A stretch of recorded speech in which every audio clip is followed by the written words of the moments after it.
My grass was too tall, so she tried to have me arrested. Not warned, not fined, arrested.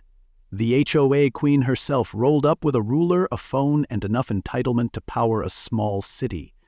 She stood at the edge of my land I've owned for 22 years, measuring grass like she was working for NASA. 3 inches, she declared, eyes wide with self-righteous fury. That a violation. Never mind that my ranch predates her neighborhood by 4 decades. Never mind that my property isn't, and never has been, part of the HOA. No, to Tracy Whitmore, that made me community adjacent. And in her world, that meant I was a problem she had the authority to fix. She dialed 911 like she was reporting a bank robbery, told the dispatcher there was a suspicious man on private land. The land was mine. The man was me. Leave a comment below and tell us where you're tuning in from, especially if you've ever dealt with a grass-measuring Karen. If you're into real stories with wild twists, poetic justice, and just the right splash of HOA insanity, hit that subscribe button, because tomorrow's episode, it's louder, messier, and way more unhinged. And the surprises Tracy's about to walk into? Oh, she'll wish it was just the grass. Deputy Ryan Foster showed up 10 minutes later, stepped out of his cruiser, took one look at me leaning against my old GMC with a cup of coffee, and sighed like a man who's seen this show before. "Ma'am," he said, voice flat as a parking lot, "this is Judge Shaw's ranch." Tracy blinked like she'd swallowed a bug. "That's not possible," she said. "He doesn't mow properly?" I raised my cup and nodded. "Morning, Ryan." She kept filming, narrating like she was breaking national news. "As you can see, this individual continues to trespass and refuses to meet minimum community standards." Ryan didn't bother responding, just asked for my ID, confirmed my name, then told her politely but firmly to stand down. She didn't like that, called it an abuse of power, said Ryan was part of the problem. I didn't gloat. I didn't argue. But I did make a mental note. Because I know what it looks like when someone lets their ego outrun their authority. Later that afternoon, a teenager on a scooter rolled up and handed me a violation notice. Official HOA letterhead, $300, 0 cents, fine, public nuisance and landscape non-compliance. My first thought was, I don't even live in this HOA. My second thought was, she's serious. Then the email hit, a community-wide blast, subject line, urgent property devaluation alert. Attached were screenshots from her livestream, a red arrow pointing to my fence, and captions like, hostile non-member and repeated offender. I laughed, then stopped laughing when I saw the comments, people chiming in, speculating about me, about my truck, about whether I was dangerous. The woman had turned my backyard into a crime scene and my life into gossip fodder. That's when I pulled out an old yellow legal pad and wrote across the top. Shaw evidence log, first entry, that citation, second, the email, third, a screenshot of her holding that ruler like she was the sheriff of Turftown.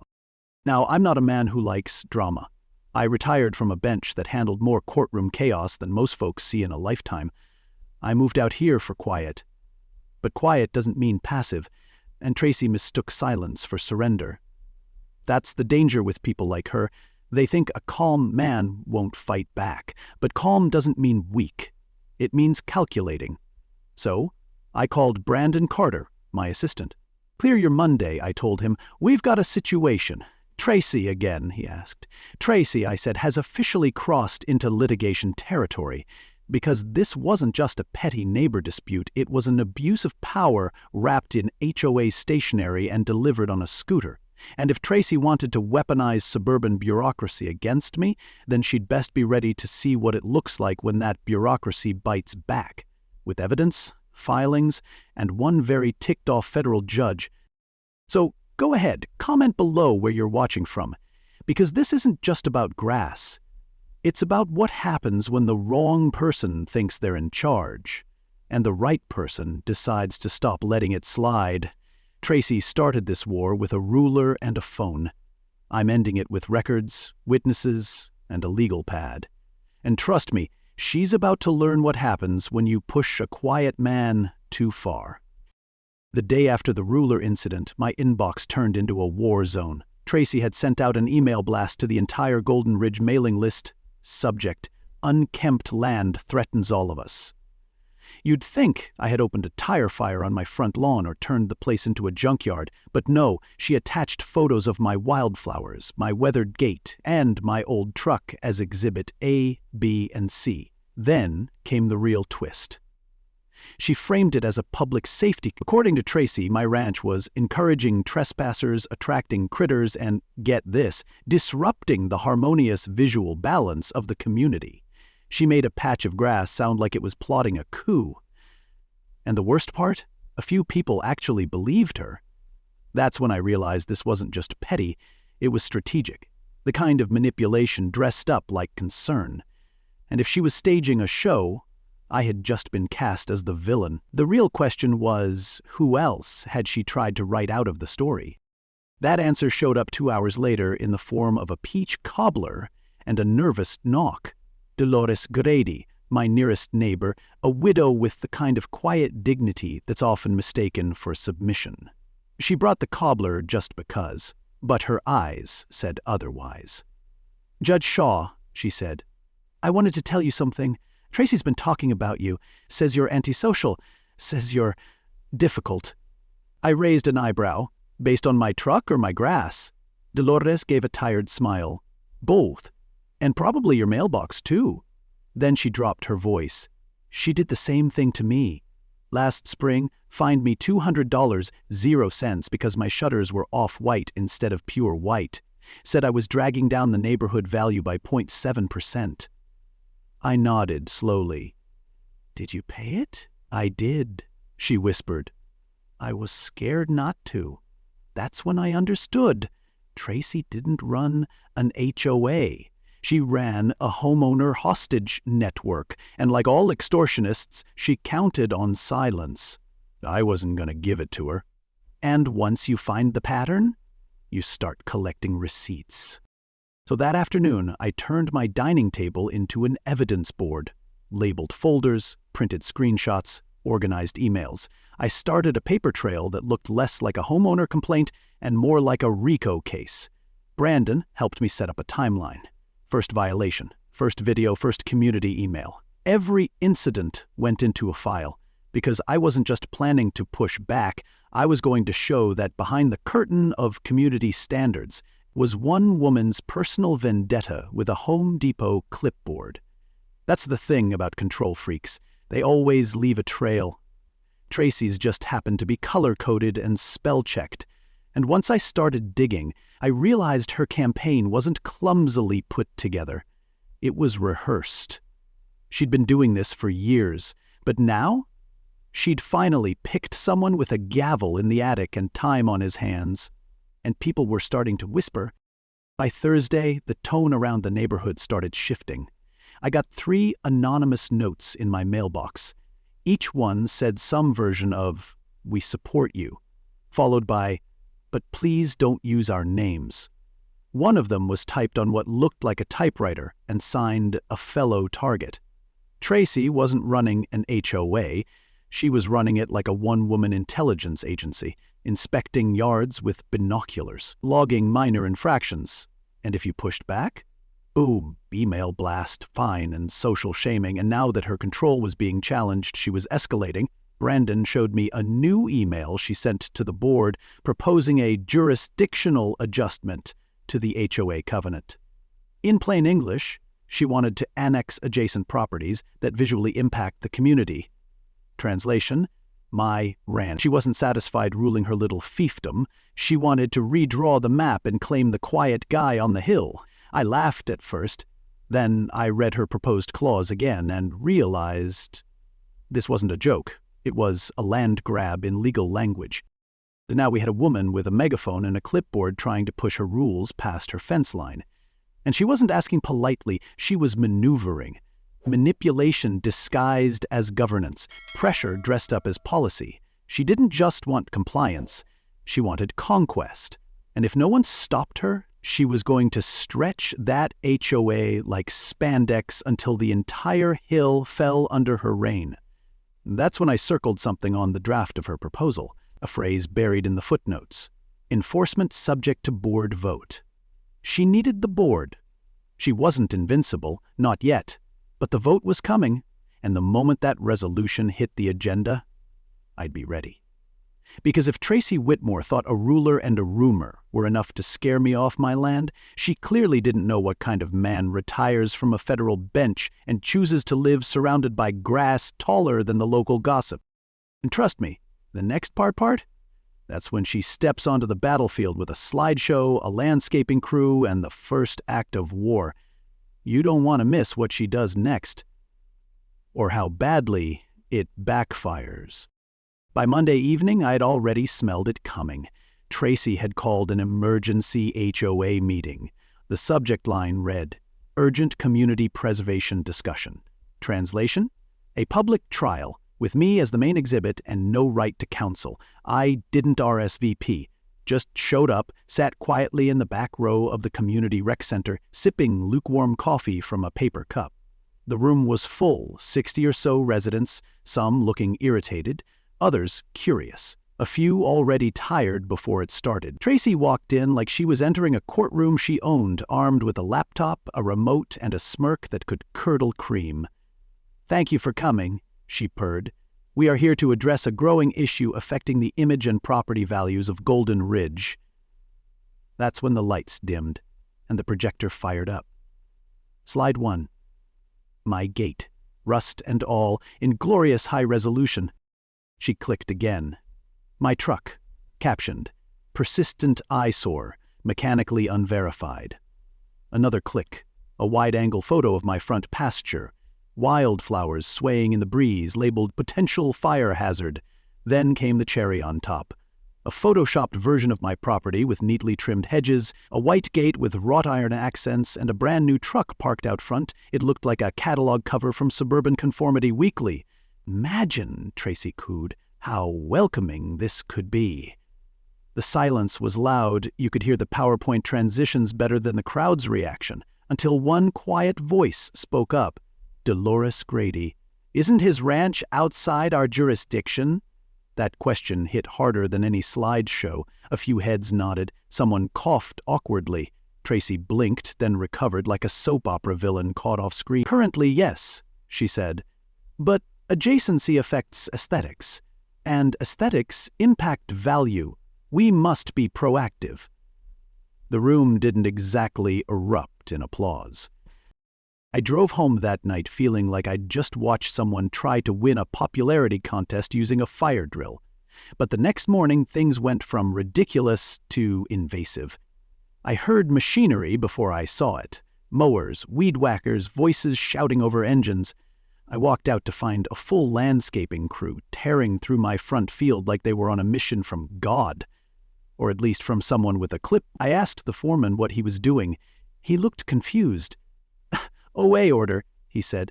"Got paperwork here. Says owner authorized it." I looked at the signature line. C. Shaw, written in neat cursive that looked nothing like my chicken scratch signature. "You can stop now," I said calmly. "This is unauthorized." He shrugged, apologized, packed up the crew, but half my wildflowers, flowers I'd planted with my wife before she passed, had already been scalped down to OCHO-approved turf height. Tracy hadn't just crossed a line. She'd run it over with a lawnmower. By noon the next day, I received a bill, $500.00 for landscape remediation.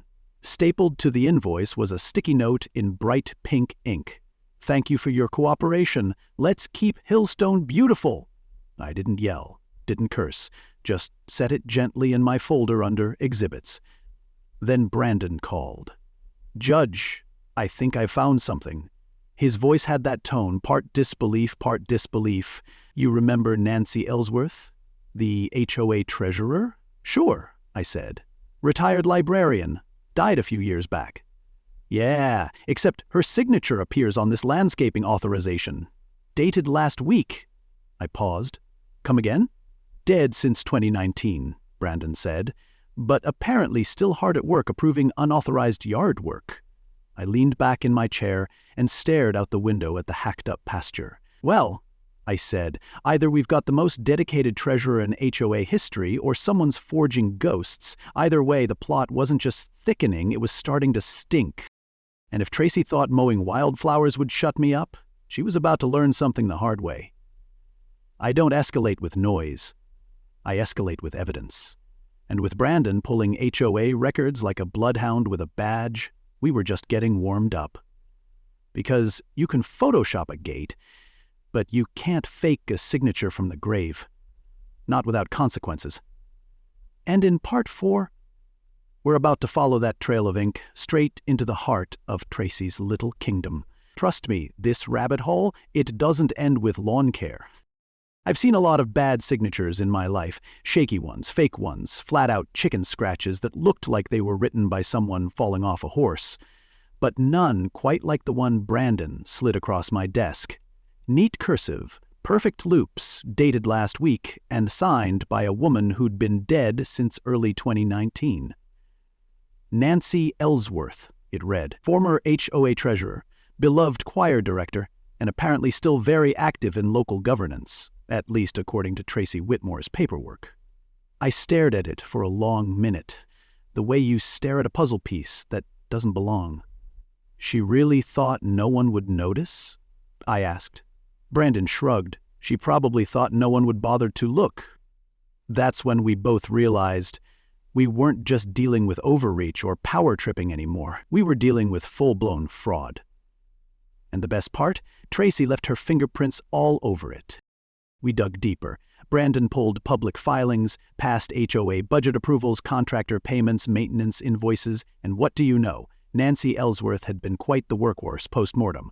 Signed off on payments to a landscaping company owned by a certain Ryan Whitmore, Tracy's cousin.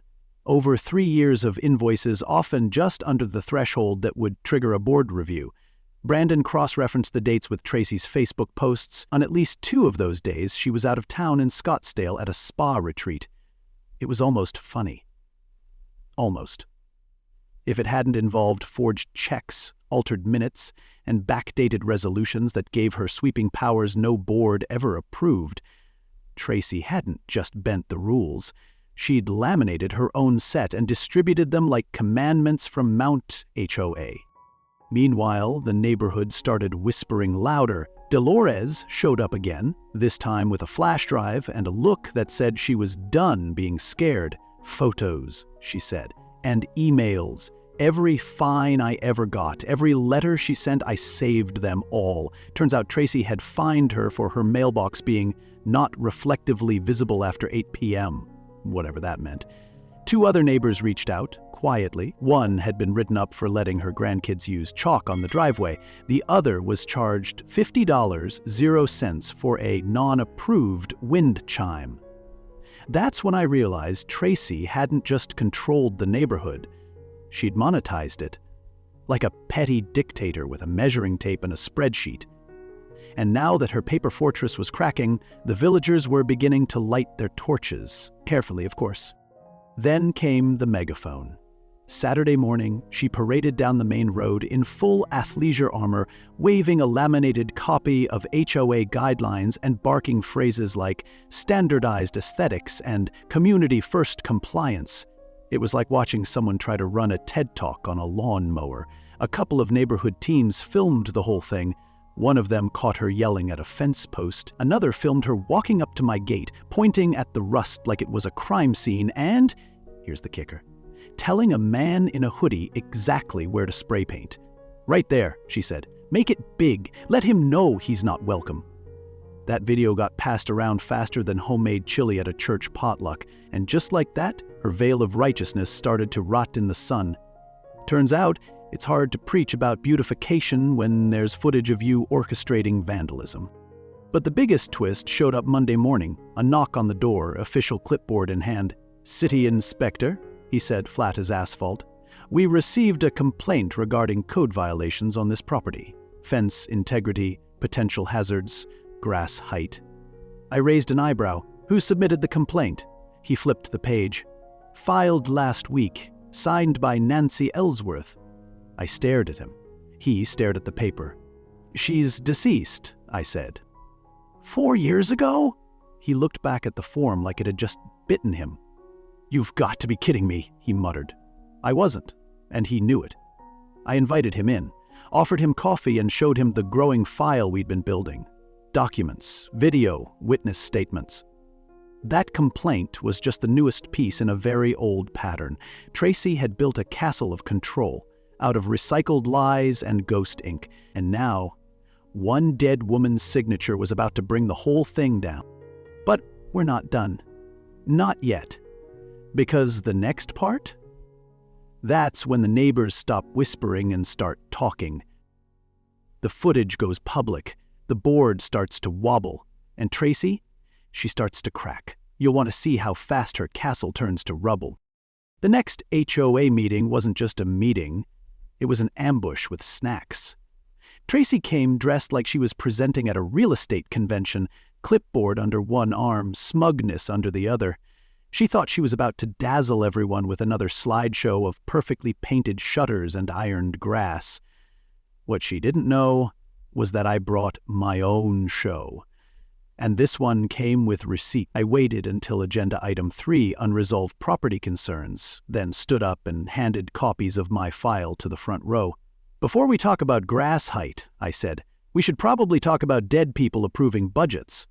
That got everyone's attention, especially when they saw Nancy Ellsworth's signature dated years after her obituary, and the payments?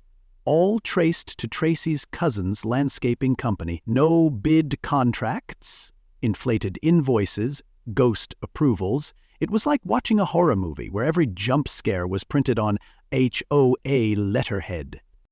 Then came the video. I didn't even narrate it, just hit play. Tracy standing at my gate, gesturing with her megaphone like she was conducting an orchestra. A man in a hoodie spray painting "Hick, get out" in neon green, while she directed him like he was her personal Banksy.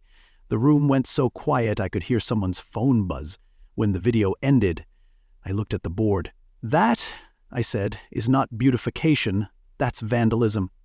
Organized, recorded, and now witnessed, Tracy stood frozen. Her face did a full tour: denial, rage, panic, indignation. "This is a personal attack," she shrieked. "He's twisting everything." But the damage was done. Her performance cracked.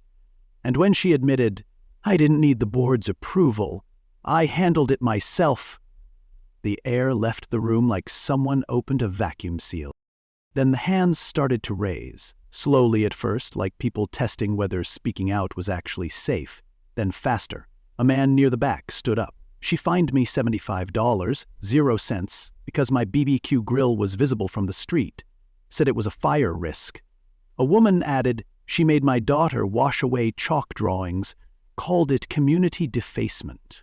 Dolores raised her hand and said, "Tracy told me my wreath was seasonally inappropriate. It was February, the wreath had hearts."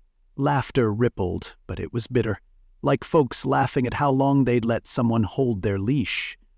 It wasn't a revolt, it was spring cleaning for their souls. And Tracy? She couldn't find the broom. She kept shouting, waving her documents like they were a shield, but they weren't shields anymore. They were evidence. Outside the meeting, a group of teens gathered under the oak trees near the parking lot. One of them, the same kid who filmed the vandalism, pulled out his phone. "Hey, Judge Shaw," he said, "hope you don't mind. I posted that video. It's at like 40,000 views." I blinked. "You posted it?" "Yeah. TikTok, Insta, even Threads." He grinned. "People love a good HOA villain." I should have been annoyed, but part of me, okay, most of me, was thrilled. Tracy built her power on silence and isolation, but now? Her bad behavior was public record. And not just in files and forms, in full-color video, looping to music, with the word Karen trending in the comments. You can rewrite minutes, but you can't unpost a viral video. Her empire wasn't just cracking, it was crumbling in 1080p. Then came the tip. It arrived by email. Anonymous sender. No name, no greeting. Just a sentence. She paid $15,000, 0 cents to TechWiz999 for custom media work. I forwarded it to Brandon without saying a word. 10 minutes later, he called. "Boss, this is big. TechWiz99 is a freelance video guy with a reputation for, let's say, creative edits. I didn't like where this was going. Edits of what? Bank documents, emails, even fake audio. This could explain a lot. I leaned back, staring at the folder of evidence on my desk. Tracy hadn't just tried to silence me, she was preparing a counterattack, one involving manipulated files, and maybe worse. This wasn't just about HOA power anymore. It was about survival. I've always said the truth has a paper trail, and, thanks to Tracy, it also had color-coded folders, forged signatures, and enough falsified invoices to make an IRS agent weep. Brandon and I spent 2 days elbow-deep in HOA records, cross-referencing signatures, payment approvals, and board minutes. The deeper we dug, the more rotten it got. Payments for community beautification projects that never happened, landscaping bills routed to Tracy's cousin, ghost approvals signed by dead board members. She didn't just bend the rules, she rewrote them using a Ouija board. What started as a simple neighbor feud had now blossomed into a spreadsheet-shaped crime syndicate. And lucky for us, Tracy left a digital footprint like a tap-dancing elephant. Then came her counterattack. A mass email sent to the entire HOA contact list plus half the local neighborhood watch groups. Subject: concerned about judicial ethics. In it, Tracy accused me of accepting bribes from contractors, manipulating city inspectors, and using my past federal authority to bully residents. Attached? A PDF of a bank statement showing several mysterious deposits labeled consulting fees. Problem was, I'd never seen that account. It was my name, my address, but none of it was mine. Brandon took one look and said, "This reeks of cheap Photoshop and desperation." He dug into the metadata. And that's when she made her first real mistake. Buried in the document's history was an email trail, one where she accidentally CC'd Brandon, sent it straight from her personal Gmail with the subject line, "Does this look real enough?" signed off with, "Let me know before I send it to the paper." We didn't just file that, we gift-wrapped it. Brandon bundled everything, the ghost signatures, the vandalism video, the cousin contracts, and the fake bank document, into a thick submission. And we walked it over to the district attorney's office like two men bringing kindling to a wildfire. The clerk at the front desk gave me a nod. "We've been hearing some things," she said. "You're the guy with the gate?" "That's me," I replied. "And the judge?" She smiled, half amusement, half sympathy. "Well, Judge Shaw, I think Tracy's about to have a real bad month." I didn't smile back, I just nodded, because I knew that once the system started turning, it wouldn't stop until someone's shoes were nailed to the courtroom floor. That evening, I sat on the porch watching the sun drop behind my freshly vandalized gate. When the phone rang, it was the city attorney. Calm voice, direct tone. "Judge Shaw, I just wanted to let you know that based on the documents you submitted, we're initiating formal charges, forgery, fraud, and filing false complaints under a deceased identity. Your case file was extensive." I thanked him, hung up, and poured myself a 2-finger whiskey with the quiet satisfaction of a man who'd finally seen a bully backpedal into traffic. Tracy hadn't just poked the bear. She forged the bear's signature and then dared the law to care. But the law, when documented correctly, is like gravity. It doesn't yell, it doesn't shove, it just pulls you down one broken rule at a time. The courthouse was packed tighter than a Christmas potluck. Word had spread faster than a BBQ flame on dry grass. The HOA queen of Golden Ridge was finally going to trial.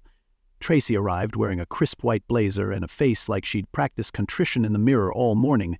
I took my seat without a fuss. No fanfare, no anger. Just that same steady feeling I used to get right before handing down a verdict. The kind of calm that tells you the wheels of justice are about to grind someone flat, and all you have to do is sit still and let the truth do its work. She avoided looking at me, which was probably wise. There's only so much eye contact you can make with the person holding the shovel at your public burial. Dolores was first to testify. Calm, poised. She laid out years of fines and fear like she was setting the table for Sunday dinner.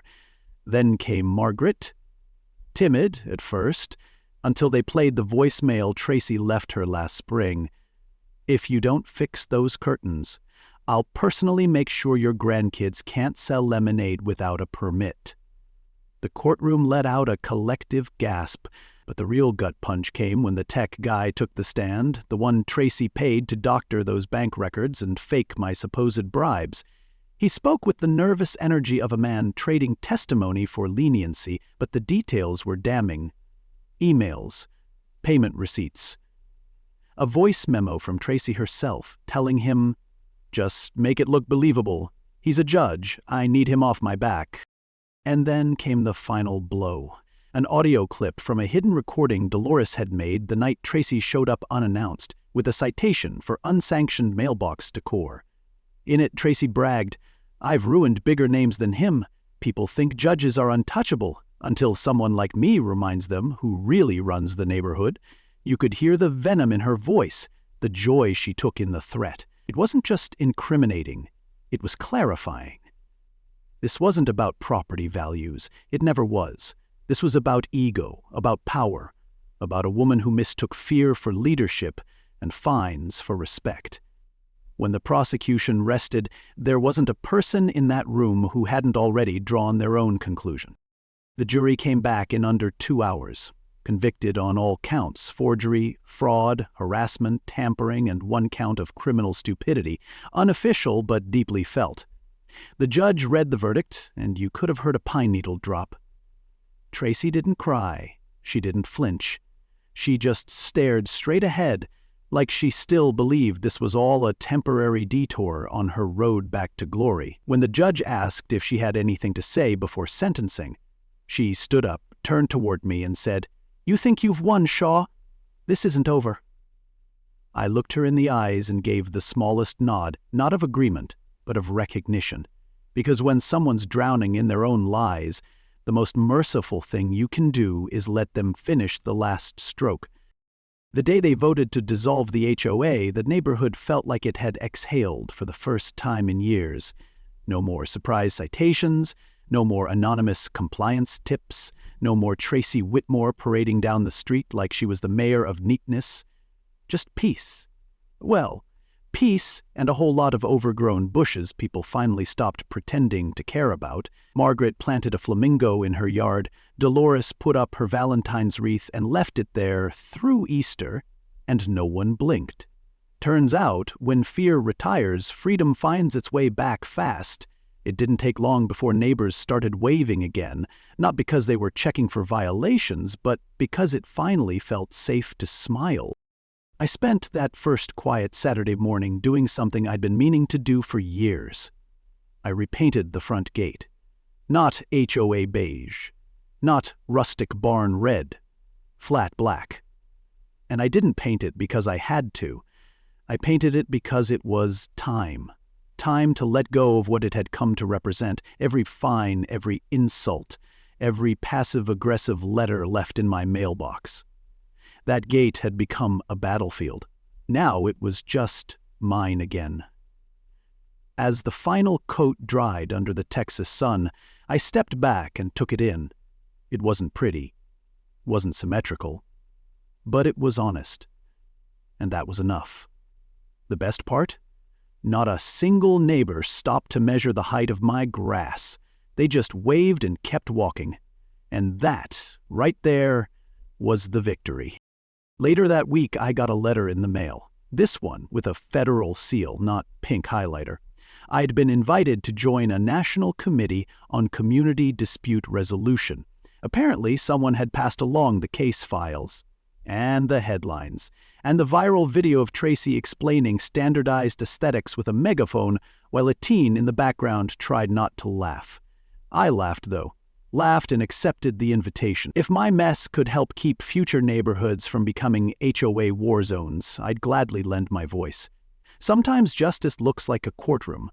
Other times it looks like a man who stood his ground and now gets to help others do the same, without having to hold a ruler to prove it. That evening, Sheriff Ryan Foster dropped by with a bottle of whiskey and no uniform. "Thought you could use a drink," he said. "Or 10. We sat on my porch watching the breeze roll through the hills. the old truck still sitting proudly in the driveway, unapologetically dusty. "You know," Ryan said, "when this all started, I figured it was just another neighborhood spat. One of those talk-it-out kind of deals." I nodded. "Yeah, I thought it'd blow over too." He raised his glass. "Well, I think you changed more than a gate." "Maybe. Or maybe the gate just made a good metaphor. Something tall, something old, something stubborn enough to not fall over when pushed. Either way, I wasn't the one who changed the neighborhood. I just reminded it that fear doesn't get to hold the clipboard forever." The next morning, taped to the freshly painted gate, was a USB drive and a note that read, "This isn't over." I peeled it off, stared at it a second, then smiled. I didn't need to plug it in. Didn't need to chase the ghost. Tracy's voice could threaten from a prison cell, from a burner email, from a flash drive full of digital dust. But it didn't matter. She already lost the thing she valued most. Control. She could swing from behind the curtain all she wanted. But her stage was gone, the lights were off, and the audience had moved on. I slid the USB into a drawer, closed it, and walked out to my field, the grass waving tall and wild like it was proud of me. And somewhere in federal prison, Tracy Whitmore was learning that tall grass wasn't the problem. It was the man who refused to be mowed down. So no, this wasn't just about a gate, or grass, or some clipboard queen barking into a megaphone. This was about standing your ground when someone tries to shrink your life down to a list of boxes you never agreed to check. It was about what happens when a quiet man doesn't back down, and proves that respect isn't earned by fear, it's earned by truth. Tracy tried to build an empire with pink rulers, fake signatures, and ghost approvals, but in the end, it wasn't a courtroom or a jury that undid her. It was her own reflection in the eyes of the people she thought she controlled. And when they finally saw her clearly, they took their power back. I didn't win because I was louder. I won because I was patient, prepared, and principled. That's the lesson here. You don't have to match someone's volume to shut down their nonsense. Sometimes the best response is a folder full of facts and the will to outlast their tantrum. And sometimes justice takes a little longer, but when it lands, it echoes. If you felt something listening to this story, if you've ever been bulldozed by authority, underestimated because you kept to yourself, or pressured to fit into a system that didn't make sense, then this one was for you. Leave a comment below and let us know your story. Who's the Tracy you stood up to or wish you had, and what did you learn from it? Make sure to like, subscribe, and turn on notifications because we've got more stories coming. True feeling tales of resilience, justice, and the everyday folks who quietly change everything when pushed too far. And trust me, next time, the HOA won't even see it coming. Thanks for listening. Stay sharp, stand tall, and never let anyone measure your worth with a ruler. Now it's your turn. What kind of story do you want to see next? Another HOA takedown? A small-town revenge story? A courtroom comeback? Drop your ideas in the comments below. I actually read them, and who knows? Your suggestion might just be the next episode. Let's build the next wild ride together.